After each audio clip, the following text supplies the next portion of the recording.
What is up, weather enthusiasts? I'm your host, Pat's Path Predictor. Let's get right into the weather.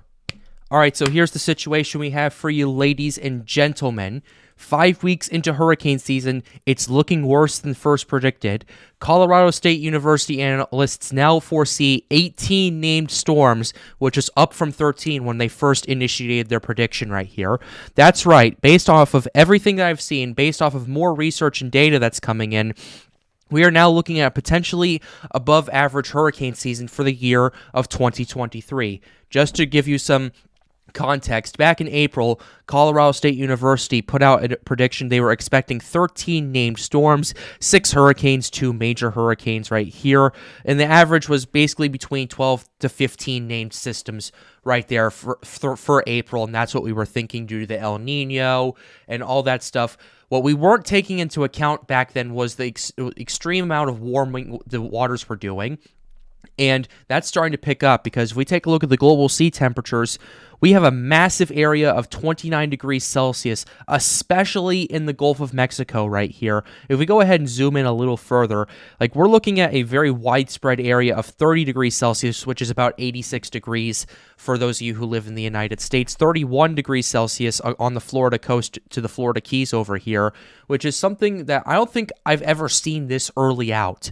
So that's what we got right here, and taking that into account, Colorado State put out a new prediction having 15 named storms, 7 hurricanes, 3 major hurricanes on June 1st, and then we started seeing some really big stuff coming up. UA put out a prediction of 25 named storms, 12 hurricanes, and 6 major hurricanes. Quick disclaimer, I don't think 2023 is going to be that active, but based off of Colorado State's latest estimate of 18 named storms, 9 hurricanes, and 4 majors, I think we could definitely see anywhere between 17 and 20 named storms this year, based off of the wind shear, which is slightly weaker than expected, based off the ocean heat content, based off the moisture, and based off the global sea temperatures especially. Now, we're going to go ahead and show you ocean heat content. This is the ocean heat content for today. Now, to put that in 3 years in perspective, 3 years ago in 2020, which was the most active hurricane season on record, this is what the ocean heat content was at that time. If we take a look at 2023, we're looking at a broader area of more OHC at this time. In fact, if based on 2020, it was much further to the south, the OHC at 75 and 100 OHC, especially right here. And then 2023, boom, it's much further to the north over here. And then you have this massive blob of over 125, 150 OHC across the Caribbean and Gulf of Mexico. In 2020, that eddy in the Gulf of Mexico right there where the Gulf Stream is, that wasn't even there, and that wasn't even what the OHC was having. So considering all this right here, that's crazy. We're already seeing the warmest ocean temperatures on record right now. If we're looking at averages, we're looking at averages of potentially 3 degrees Celsius once again. We're looking at 31 to potentially 32 degrees Celsius of warm waters across Cuba, the Bahamas, Florida. If any system goes in there with weak wind shear, it's going to be monster fuel for rapid intensification right there, and that's going to be prevalent for later at the time. In fact, we have this tweet pulled up right here from Mark Sudet. Check this out, these water temperatures. 31 degrees Celsius is almost 88 degrees Fahrenheit for most of the western coast of Florida through the Keys, and a good portion of the northwestern Bahamas and around Cuba all have water temperatures at this level. This must be literally like a warm bath. And if you take a look at the map right here, and we're going to go ahead and get a closer look at this, like especially in southern Florida, we're looking at temperatures of over 32 degrees Celsius, which that's 90 degrees Fahrenheit right there, across Cuba and the Bahamas right there, which is quite shocking if you think about that in the context of 2020 right there. If we take a look at the wind shear across the main development region is pretty good for development. Wind shear across the parts of Bahamas, parts of Cuba, Florida, those areas, right now are good for development right there.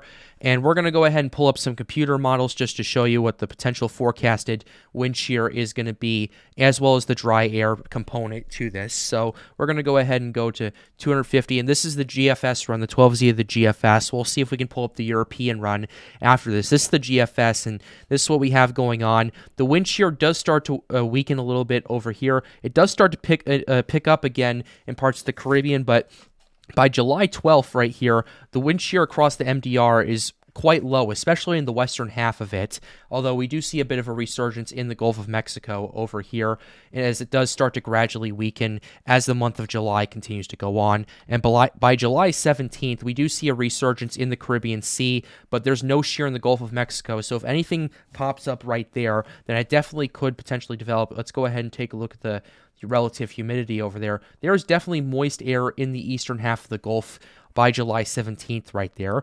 So definitely if something does develop there, if something like severe, like a mid-latitude cyclone goes into the Gulf and starts becoming tropical, definitely could develop similar to how Hurricane Barry did back in 2019.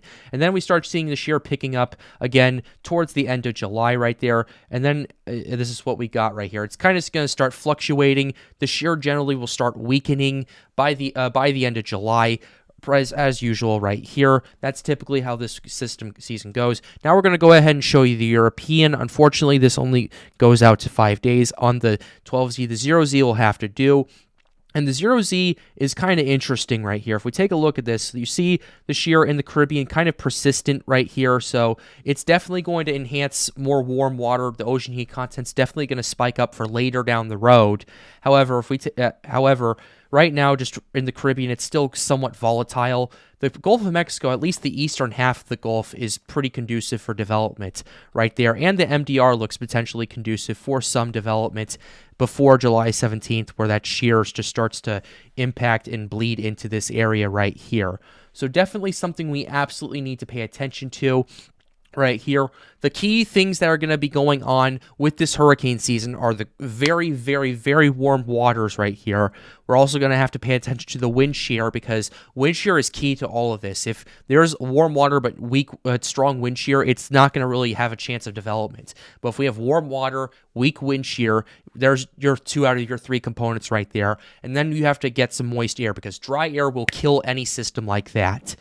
But if you get plenty of moist air in the core of the system and around it, you'll definitely see some stuff firing up, especially in late July, early August, into mid-August, and September, those areas right there. So we'll continue to update you here on the Pat's Path Predictor channel. I know it's been a while since I've been back, so yeah, it's good to be back and reporting videos and making videos like these.